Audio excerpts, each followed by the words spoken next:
Croeso sianel Blaid Llwyd.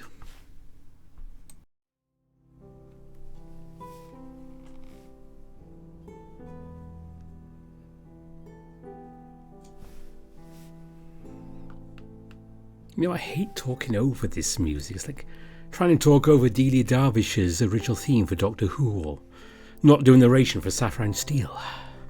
It's just so good. Anyway, yes, we're back with 2015 Echo here, and we're going to carry on with Carl's Route.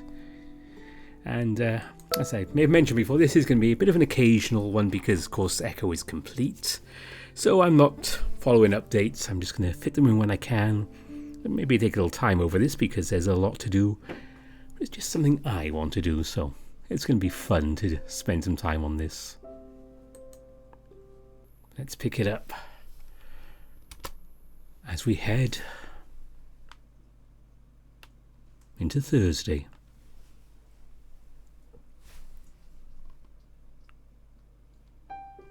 You sure you don't want to come down? Carl lay spread out on his bed, game controller clutched in both the paws that are thrown over his head against the pillow. He offers me a glance but returns back to his game. This time it's a new-looking open-world fantasy. Honestly, I'd much rather be watching him play it than doing homework. I don't want to distract you, man. You know how much help I am. I frown. Well, I'll be more for the company than anything. Then you'll look through the stuff too. Carl screws up his muzzle over contemplating. Yeah, I've seen most of it, dude. I wrapped up half the stuff in there. Well, alright. I pause, but he doesn't say anything. It's clear he's not interested, so I have no reason to nag him.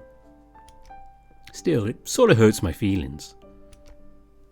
As I make my way into the basement alone, I realise another reason why I'd have appreciated Carl's company. The house is as creepy as fuck. I've always been a bit of a pussy when it comes to scary things. I mean, once after I'd seen a scary movie about possession, been afraid to go to sleep for weeks, mainly because my nightmares can seem so real. It took almost a month for me to manage it without the lights on. And I was 18 at the time. And now I'm meant to kick myself remembering that movie while I'm down in Carl's creepy basement. Alone. Once I get to the crawl space, I do an awkward half run to the flood lamp that probably would have made Carl laugh his ass off. Crawl space really is fucking creepy. I imagine Carl sleepwalking down here, which I'm pretty sure is what happened last night, then waking up alone in the dark. I can understand why he's so freaked out. The side of the plastic tarp at the bottom of the steps brings back memories of the tarantula as well.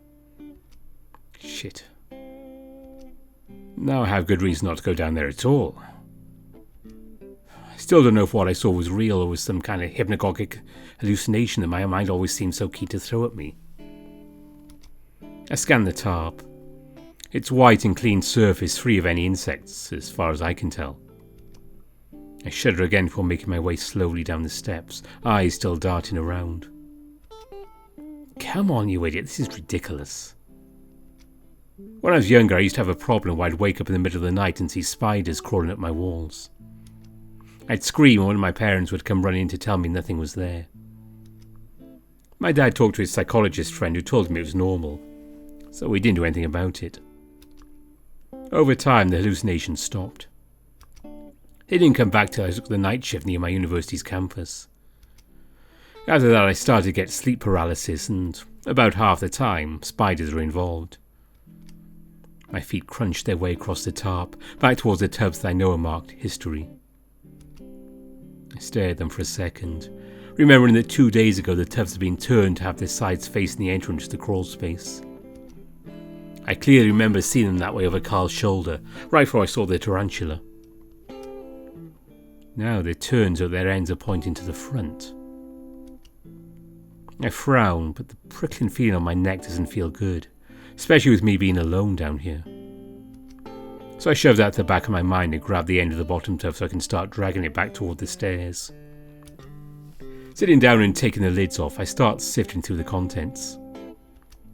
Again, something isn't right. There are a few empty wrappers lying around among the artifacts, as if someone had unwrapped a few trinkets before taking them. I wonder if Carl decided to take a few things. God knows why he would. I removed those wrappers, 3 in all, and set them to the side before digging further in. This particular tub has a divider in it.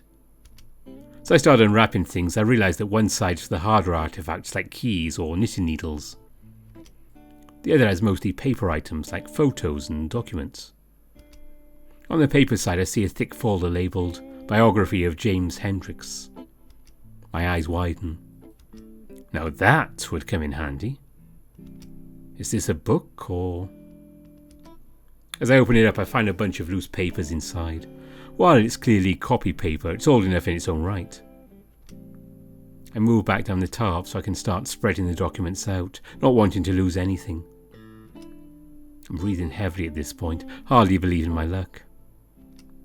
There are hundreds of pages and I hardly know where to start. After a while I begin to deduce what this is. Someone's been trying to write a book on James Hendricks. From what I can tell, it was Carl's mother, Tricia. Some of the documents were typed out on the typewriter. This might have been started as far back as the 80s. Getting married, having kids and running a company probably slowed things down just a little bit. I grin. While it's too bad this might never see publication, Carl's mom has no idea how much she saved my ass. On top of that, she's got it all organised.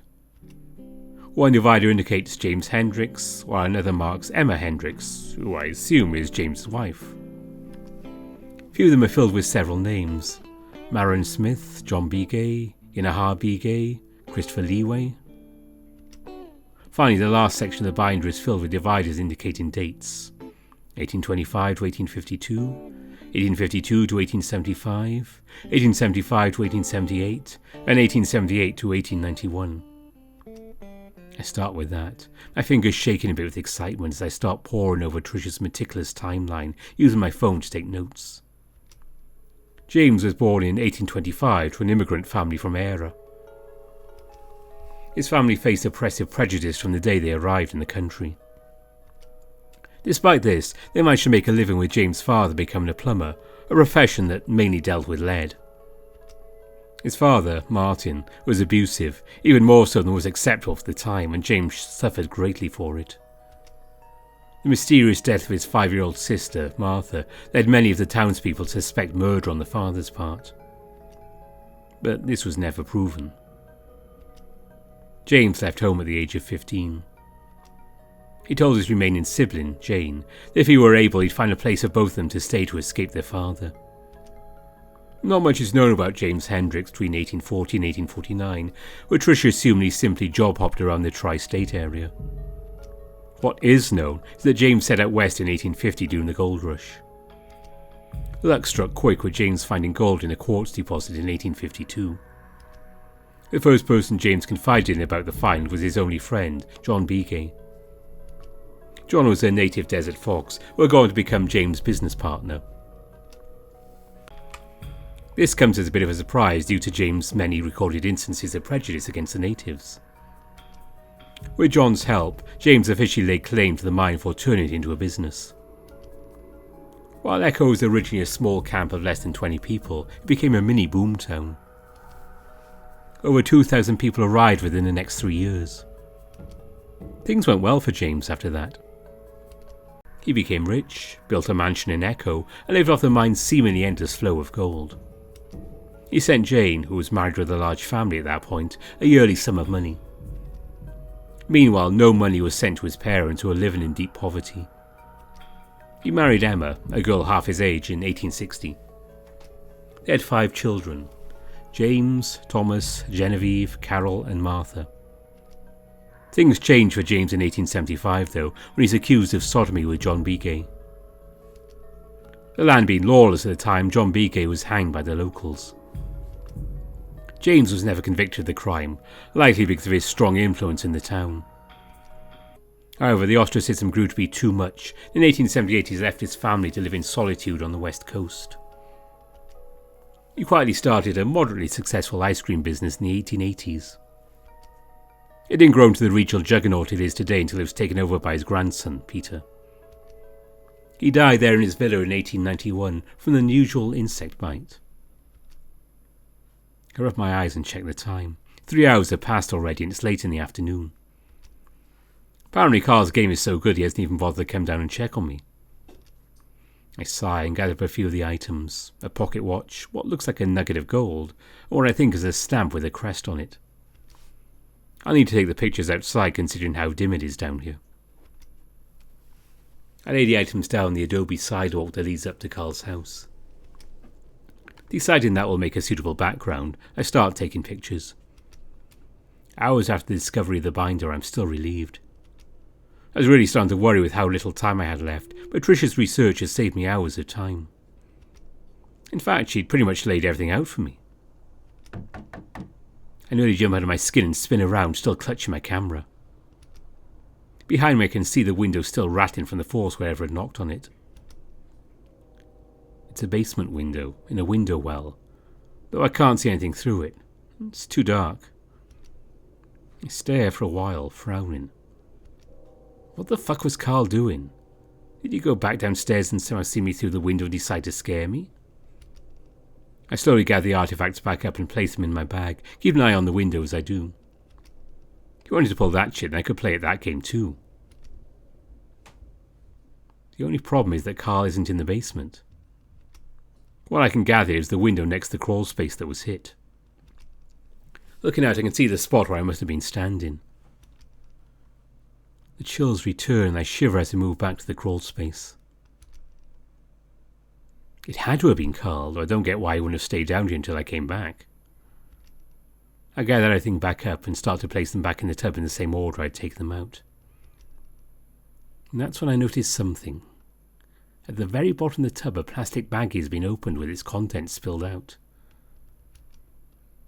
I set down the binder which I had been about to put away and reach in, sifting through the spilled papers. They're newspaper clippings from the town of Peyton.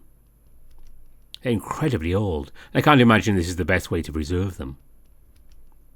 Either way, the fashion in which they're carelessly spread out across the bottom of the tub makes me wince. I don't remember leaving it this way. It makes me feel sick that I could have damaged any of it. Slowly, push all the clippings back into the baggie, making sure to seal it tight after I do. Well, I can see nothing's been visibly damaged. I sigh for putting anything back in the tub and shutting it with the lid, making sure it's sealed tight. It's a shame it's been so difficult for Carl's family to set up the museum. On the looks of it, some of this stuff isn't going to last much longer without proper preservation. Finally, I drag the tubs back and subconsciously take note of exactly how I left them before heading back upstairs. When I get upstairs, though, Carl is asleep. His controller is still above his head, clutching his paws. He'd fallen asleep the moment I'd left. On the screen, his character is immobile, standing in the middle of some hut. A single NPC stands in front of him, walking back and forth. Every now and then it stops in front of him, exclaiming, "What are you doing in my hut?" I reach out and place a paw on his shoulder, and he immediately opens his eyes, snorting loudly. He sits up and rubs at his face, snorting again as he breathes deeply. "Did you go downstairs?" "Oh, what happened?" It's almost funny how utterly confused he looks. If he's acting, he's doing a damn good job of it. "I heard some noises downstairs. I thought it was you." No, I don't think so." Things were moved around too. He takes in a deep breath before blowing it out. "I told you, man, this place is haunted. I wasn't joking." We both look at each other for a moment. Finally, Carl breaks the awkward silence. "So, how'd it go, aside from the ghosts?" "It went alright. Just 3 hours and a bunch of research." He looks at me blearily. "Ah, shit, seriously? I was going to come down after a while. I fell asleep, yeah. Anyway, we were supposed to go out today." "Oh, really?" "Yeah, remember? You said so a few days ago." Carl looks around. "Well, what do you want to do?" I think. "Don't you have an interview tomorrow?" "Don't remind me." Carl picks up his controller again and I frown. "Well, I think we could go out and maybe give you a new look." Now Carl frowns, clicking away the controller. "Like what?" "Well, your clothes for one. Do you have any dress clothes?" You don't? Seriously? Have you ever had an interview before? Well, yeah, just I've grown out of them. Uh-huh. Well, we'll definitely need you to get some of those. I look at his beard thoughtfully. Maybe we should give you a more clean-cut look? Carl doesn't say anything and instead goes on frowning. I put a paw down his controller, forcing him to pause. Come on, it could be fun. You can't stay in this house, in this room, forever. He finally does look at me then, his expression kind of sad. What's wrong? Carl looks away, then stands up slowly, his joints popping. Oh, nothing. Yeah, if this makes you happy, then why not? Great. So you know, I'd rather just play some video games with you. It's tempting. Just watching Carl play is a lot of fun, what with his style and commentary. This is more important. I really want to help him out. Maybe later tonight. Let's get this done first. So, apparently your great-great-great-great-grandfather was accused of sodomy. What? Carl looks up from his phone, his muzzle wrinkling. Yep, with John Bigay, who I'm almost positive is related to Jenna, but I'll have to ask her. Are you serious? How did you find that out? He pauses. Maybe don't ask Jenna about that. Well, I can tell your mom's trying to write a book. Carl strokes his beard. Oh yeah, she is, isn't she? Well, was, more like. I don't think she's worked on it in years. Well, looks like she started it in college.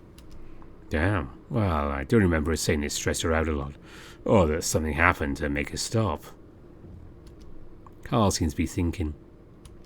Yeah, actually, I think I remember talking to my dad about how those old things freaked her out. Or something. He shrugs. Well, we've always said the house is haunted. Carl's phone starts buzzing. Speaking of Jenna, she's calling me. Carl looks a bit perturbed, but he puts on a cheerful voice as he answers it. Yo, where he is? Ah, that old name. As he listens to her response, I see his smile slowly slide off his face. You can hear the sharp, muffled tones of Jenna's voice, even though he's holding the phone on the other side of his face. I don't. I guess she cuts him off because he doesn't finish.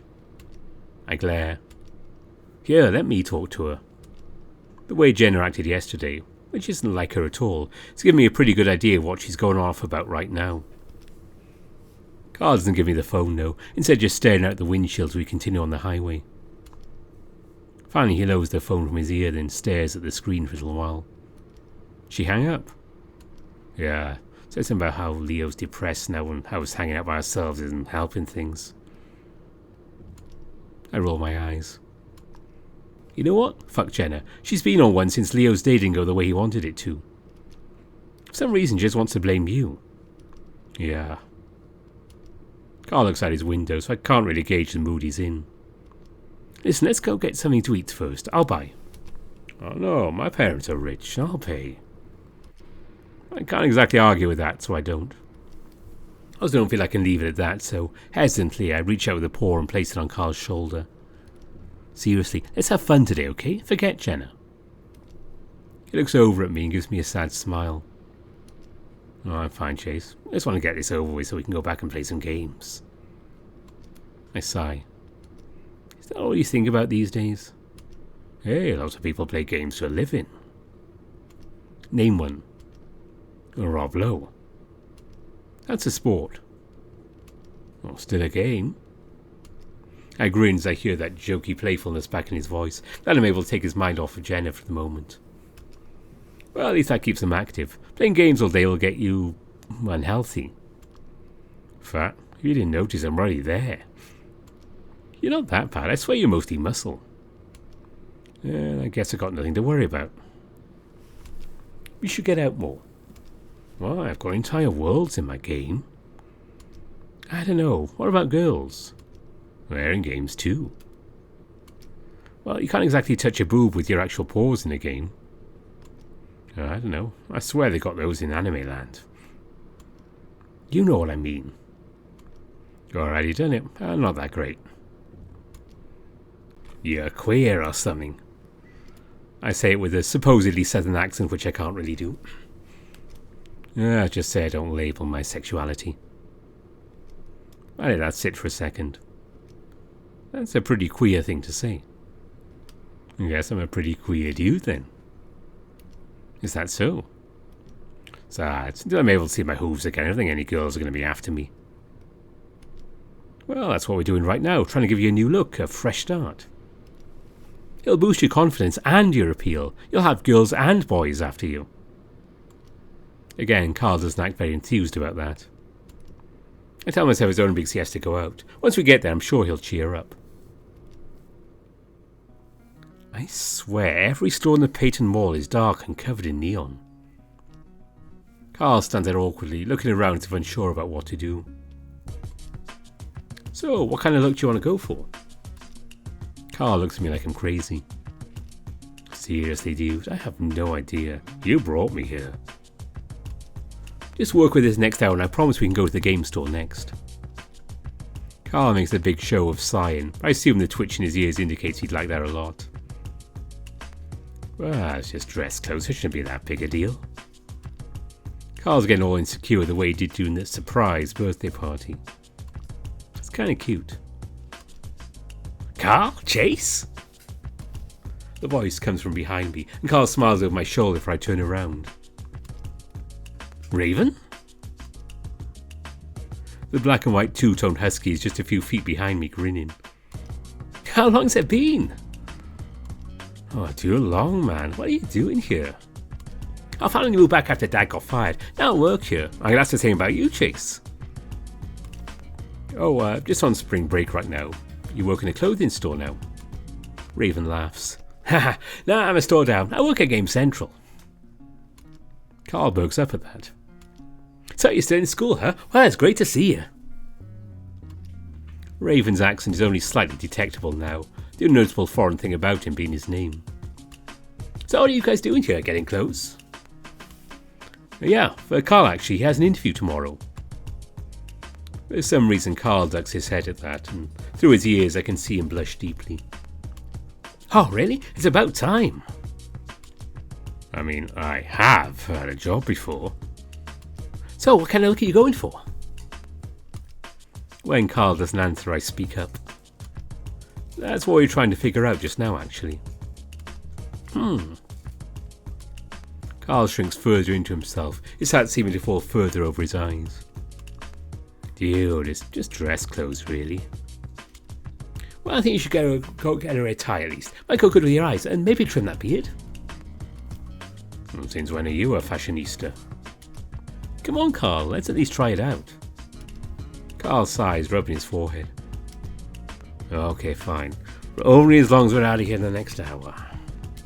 Hey, I gotta get back to work. I'll be free in about an hour. Let's catch up. I wave at Raven, then turn to Carl. Well, that was nice. Didn't think I'd ever see him again. Oh, me neither, actually. I'll have to hang out with him more. I mean, I like Flynn, but having to put up with him just to get it right at the store isn't always worth it. Well, anyway, if you want to get out of here in an hour, then we should probably get started. The process is a lot less painful than Carl makes it out to be. Soon enough, we're on our way to the food court, Carl carrying a bag way too big for the contents inside. We meet Raven again, and once we get our food, he suggests we eat outside. I look for my full combo meal to Carl's small, tiny container of tater tots. You're not hungry? Carl just shrugs and grins at me. You just don't know the ways of the fatty. Huh? We're a judge all the time, especially when we're eating. He delicately bites a tater tot in half before adopting the sarcastic tone. Ew, gross, of course he's eating. That seems kind of unfair. See, Raven thinks so too. The husky's in the middle of a huge bite of his Subway sandwich, his eyes on Carl. He swallows before speaking. I can see that you're self-deprecating as ever. You know me. So Chase, you still dating that wolf, Leon? Leo, and no. I ignore the sidelong glance I get from Carl. Sorry about that, you two are really cute together. It's hard to know what to say when people comment on your relationship. If someone isn't homophobic, gay relationships are usually cute or adorable. Or maybe it was just a size difference. Seriously, I've always wanted to date an otter. Oh, really? Yeah, they're adorable. Swimming clowns. Do tell. Raven picks on my sarcastic tone right away. It doesn't seem to faze him. Well, yeah, you know what they say about otters and blowjobs. Carl almost chokes in his last tater tot. Oh, hell, Raven, you barely know when you're saying that shit. Carl's laughing, though. I'm sure to keep my face passive. Oh, what do they say about otters and blowjobs? Raven laughs. You know, they have to come up for air. 10 minutes, non-stop. Raven giggles, then makes a visible effort to keep a straight face. Sorry, I don't mean to make you uncomfortable. It's just one of those jokes I always hear. You can imagine I do too, and it's 8 minutes, by the way. Shh, I'd take that too. Carl crumples up a straw wrapper and flicks it off Raven's bluish-looking nose, which he simply smiles. Carl stands up. Oh yeah, I'm going to the bathroom. Raven, don't be a dick. I'm not. We both watch Carl amble off before Raven turns back to me, that dopey smile back on his face. So how long are you going to be here, Chase? We need to catch up. I wonder what catching up means when our biggest interaction up until this point was dissecting a shark in high school biology. Sunday. School starts up again on Monday. Despite having a head start on the project thanks to Carl's mom, I still get a nervous twinge in my stomach. I still have a lot left to do. Voiceovers, B-rolls, and oh god, editing. We should hang out. His adorable excitement is barely contained, and I'm pretty sure I can hear the thumping of his tail against the curb we're sitting on. Despite my earlier offence at his stereotyping of otters, I'm reminded at how much worse dogs get it. They're not common in Echo or this side of the world for that matter. While otters are thought of as entertainers, I feel like it's better than dealing with being seen as a simpleton. So the main reason I'm here is to do a news segment on Echo for class. Oh, is it going to be on TV? I laugh. No, I mean make it into rotation on the college TV station, but otherwise no. Well, that's still pretty cool. But my point is it's kind of boring. What? It's just a bunch of writing or... Mostly going through old stuff. Carl's family saved a bunch of artifacts from the old days. Oh, so you like actually touching the old stuff? Yeah. That's kind of a weird way to put it, but yeah. Oh, that sounds awesome. His outgoing nature is kind of infectious. I smile. Well, if you're really interested, I wouldn't mind having some help. That's great, I have the next 2 days off. Cool, we'll ask Carl when he gets back. It takes a while for the ram to return. When he does, he seems a bit reluctant to agree to the idea, which kind of surprises me. But eventually we convince him, or we make plans for Raven to come over the next day. As we're heading back out to the car, I nudge Carl, forcing him to a slight stumble. What's up? What do you mean? I try to keep my tone light. You seem a bit down. Actually, you have all day. Carl shrugs. I nudge him again and he giggles. I don't know. Just awkward coming out here and having you two just examine me like that. Oh, yeah? Yeah, dude. It just feels kind of weird is all. I stay silent for a moment, wondering if I'd made the right decision in doing all this. Well, I'm just trying to help you out, you know. Well, I know, bro. It's cool.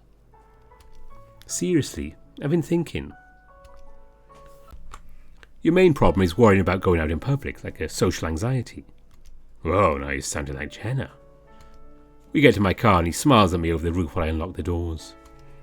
I feel like we can break through that, it'll help you out a bunch. I break eye contact as we both slide into our respective seats.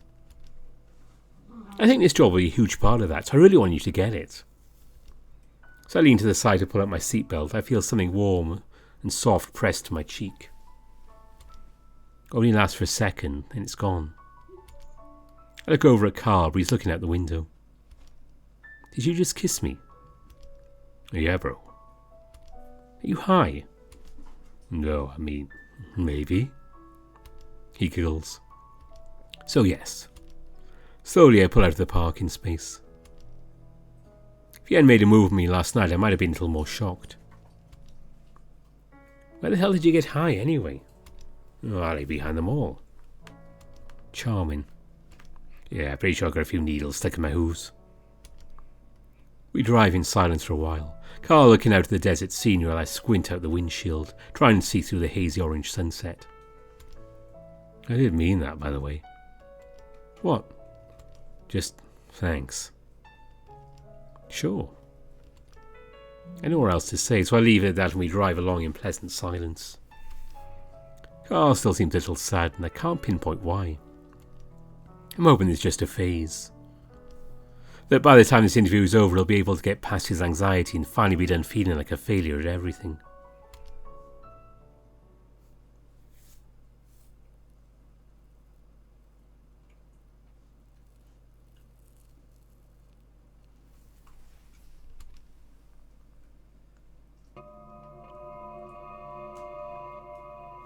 I wake up with the feeling of a familiar, numbing heaviness in my body.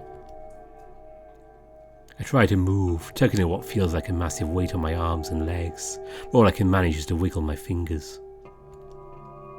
It feels like someone's pressing down on my chest, trying to suffocate me. Something's in the room with me. I can't help myself. I open my eyes. A blood-red glow fills Carl's room, as if from a nightlight covered in blood. The sight would have made me whimper if I was able to make any kind of sound. My eyes flicker around the room. It looks strangely empty, a lot more empty than I remember it. As if Carl is in the middle of a move and he'd packed up all his toys and decorations.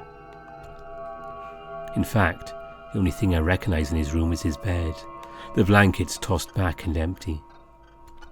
I'm alone. I hear a chuckle right next to my ear, and it's straight out of a horror movie. Whatever it is, it's right out of my line of sight. I can't turn my head to see what it is. My heartbeat picks up. I decide to close my eyes. No, nothing good will come out of opening them. It breathes heavily in my ear for a while, and stops. The weight lifts off my body and I feel its presence leave.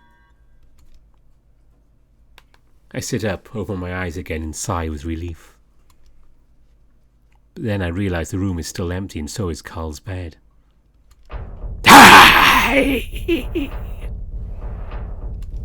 Something yanks me out of bed and suddenly I'm being pulled by both feet down the hallway. Down the stairs. Down the basement. Towards the crawl space. Into darkness. Furry legs crawl over my body and pinpricks pierce every inch of my flesh. I give anything to be able to scream right now.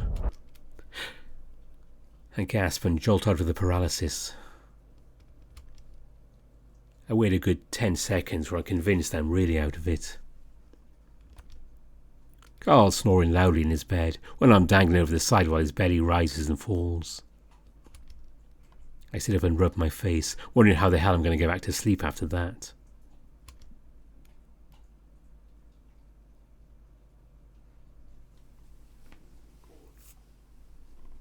And so we pass into Friday.